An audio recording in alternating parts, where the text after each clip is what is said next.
Pawan Ramnagar. Music by गौरव रोशन।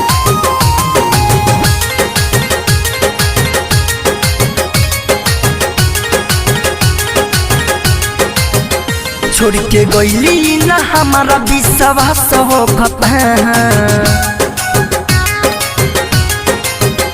छोड़ के गईली ना हमारा विश्वास हो खता। छोड़ के गईली ना हमारा विश्वास हो खता। पगली के लिए पागल दिन रात रोता। दिल भर के लिए दिलवा दिन रात रोता। ज्योति रिकॉर्डिंग स्टूडियो घोड़ा सहन लखन।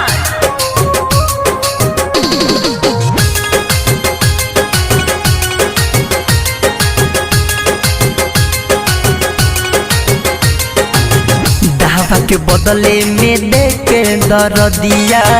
कवन के सुख तारी देह से सर दिया। दावा के बदले में दे के दर दिया। कवन के सुख तारी देह से सर दिया।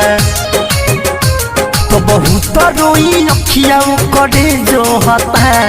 तो बहुत रोई अखिया करे जो होता है। पगली के लिए पागल दिन रात रोता। दिल भर के लिए दिलवा दिन रात रोता। म्यूजिक बाय गौरव रोशन।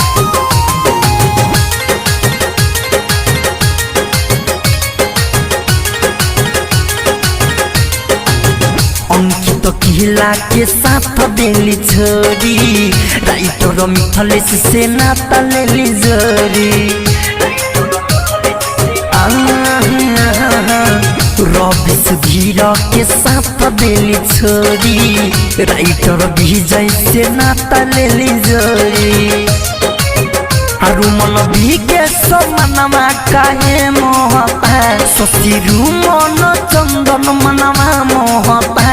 पगली के लिए पागल दिन रात रोता।